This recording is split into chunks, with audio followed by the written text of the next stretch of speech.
Welcome to the Startup Grind. I'm here to, because I'm also a part-time student, I guess, I'm also here to teach this course called Virality 101. And so first I just want to get sort of a lay of the land of who the audience is. I'm here, I hope that you are here because you're interested in something like this for your user growth curve. So raise your hand if you want this. Okay.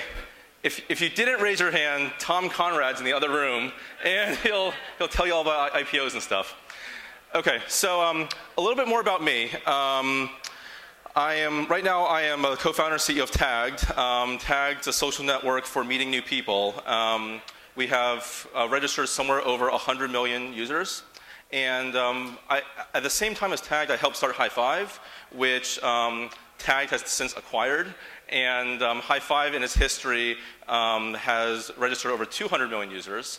And on the side, I do a bit of advising, including LinkedIn, Flickster, Pinger, and some others. And so all told, companies that I've founded or advised have registered somewhere north of 500 million registered users.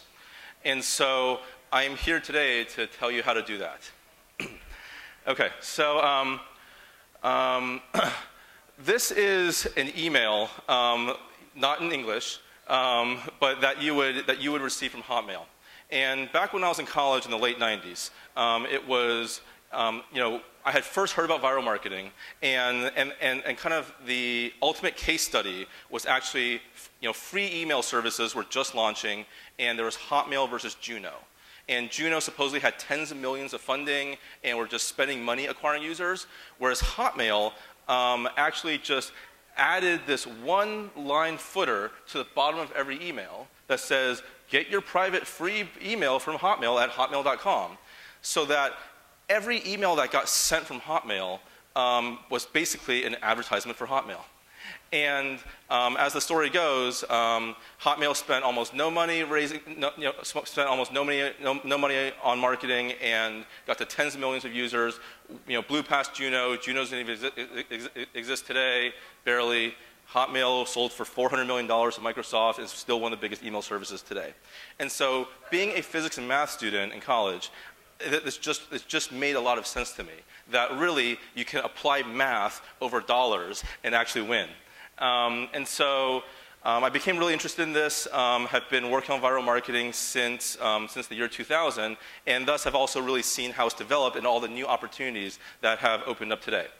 So I'm going to reduce, there are lots of formulas out there that make things sound really complicated. I'm actually going to reduce virality to a very simple formula. Okay?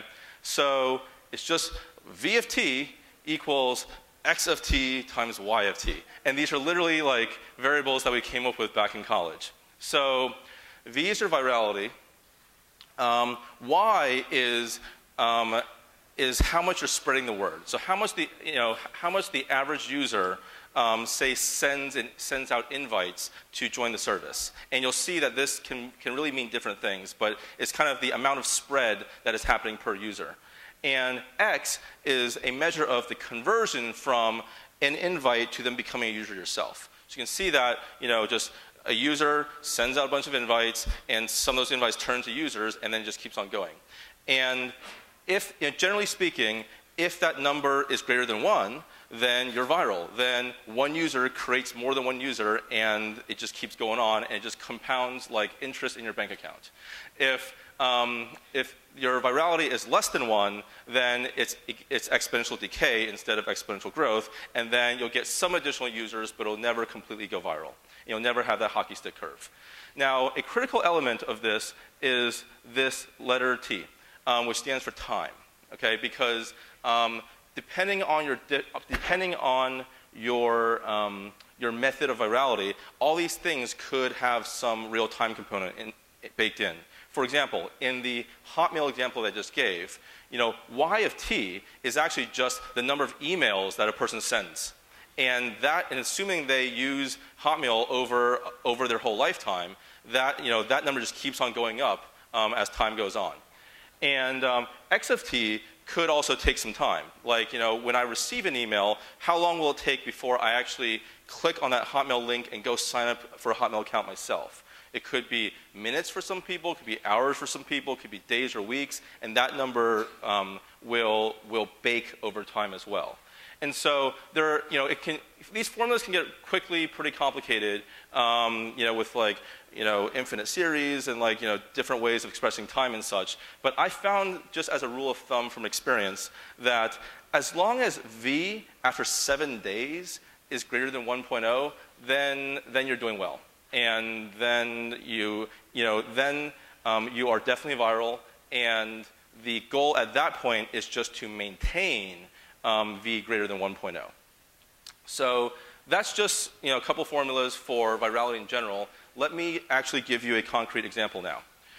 So I have lots of experience with the so-called email viral loop, and in this case, in general, you want to look at your product and see how your product could be made viral, how you can actually map out a step-by-step viral loop that you will then optimize into one full cycle being greater than 1.0. So for an email viral loop, the loop goes as follows. So you sign up on the service. So this is what every social network uses, whether it's tagged, Facebook, LinkedIn, etc. You sign up on the service. You import your email contacts. Out of those, you send some email invites. Now a bunch of email invites get sent out. The emails need to get delivered, right? So there's the whole deliverability about actually getting the invites into the inbox. Then the email gets opened. The email gets clicked on, which then gets you to the sign-up page, and then repeat back up to sign up, import contacts, and so on. And so this is one example of a viral loop. And so once you've defined your viral loop, and really you like it to be as quote-unquote tight as possible, then the name of the game is just to optimize it like crazy.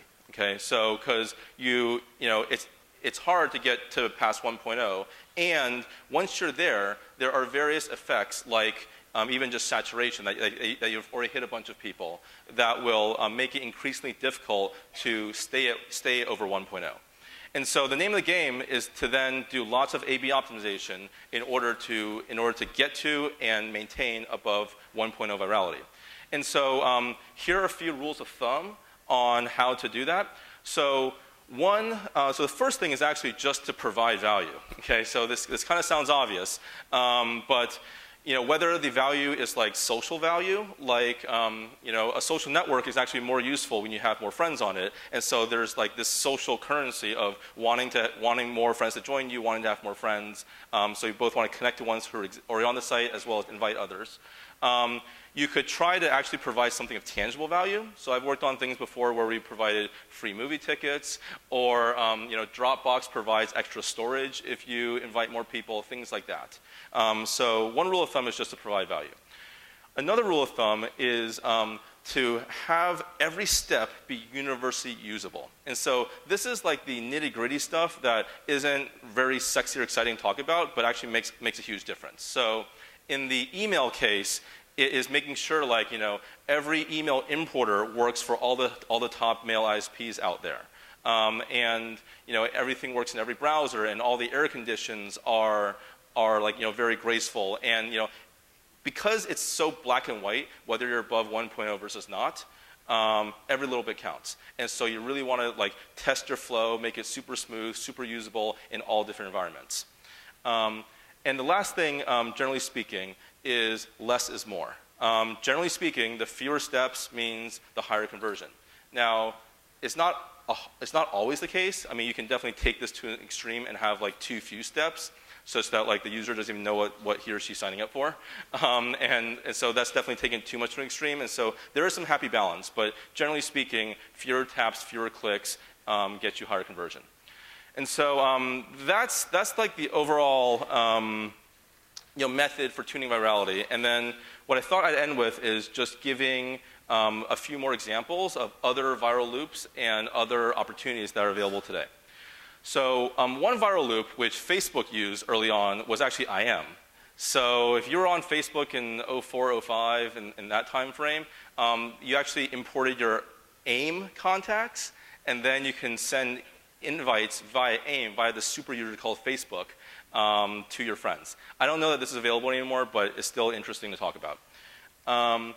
For a while, especially in the days where MySpace was really big, widgets was a really big viral case. And so both Slide, RockYou, and YouTube and others really utilized this, where you would actually post a widget, say into a MySpace page or a blog or something, and then the Y variable is actually how many people see that widget. And the widgets themselves all have a little link that say, get yours also. And so some percentage of people see a widget, click on it, go make their own, and then post to their own MySpace pages and blogs and such. And so I thought that was an interesting loop because the spread was really just number of views of the widget itself. Short URLs, so YouTube really grew a lot by having short URLs. I mean, this one I hesitate to put as a viral loop because you can't really track it, and really it's just, to me, more a form of word of mouth. But it definitely worked for YouTube, and so definitely something to consider as you build your services. Then Facebook. So then Facebook is probably the first company that, as a platform, actually institutionalized viral marketing. And it's pretty well documented. In the early days, we had like Slide and RockYou and those types of apps. I think Zynga has done a great job of using both paid and viral marketing together on Facebook. Recently, there are new opportunities opened up by Open Graph. And we saw, and these can be fleeting. I mean, we saw what happened with Social Cam and Vidi and Washington Post Newsreader and such, where, if you just post lots of actions, you might get viral really quick. Facebook might change its algorithm and so on and so forth. But that said, Facebook has 1 billion users. They institutionalize viral marketing on the platform, and so there are definitely still opportunities there. Twitter is becoming an ever increasingly large platform. I'm a little bit surprised that I haven't found as many examples of companies using Twitter as a viral channel, so this might be an opportunity for all you guys. FormSpring was probably the best example, unless you guys can think of others that I could think of, where FormSpring was a Q&A service where you could post to Twitter to ask people to ask you questions. You can post all your answers to Twitter as well, and they were able to get to some tens of millions of actives via Twitter. And the biggest opportunity, or I should say, maybe not the biggest, but the opportunity that I'm currently most excited about is actually in mobile. And so, I think for the first time, with so many people having smartphones, you have access to the contact list, and you have access to text messaging. And I think there have been some early players in the space, like especially in the messaging apps, like Kik and WhatsApp and apps like that have gotten viral on mobile. But I think this is just the beginning of a really big opportunity and something that we're going to be addressing at Tagged this year, since we're becoming mobile first, and thus that also means that we are going to crack mobile growth. And so if any of you are interested in working on mobile growth at Tagged, you can email me at greg@tagged.com. So I think with that, I'll end here. I just have 2 notes of caution, actually. Okay, so one note of caution is that still use common sense, because it's definitely possible to get carried away with viral marketing and end up getting in trouble because you piss off a lot of people. So you don't want to do anything that is deceiving, that tricks users, or anything else that just violates common sense. Okay, and there definitely have been companies that have gotten in trouble for this, including us. And another word of caution is that viral marketing is a great marketing channel, but it's not a religion. Okay, so there are other types of there are other forms of marketing out there, whether it's paid marketing, SEO, and so on and so forth.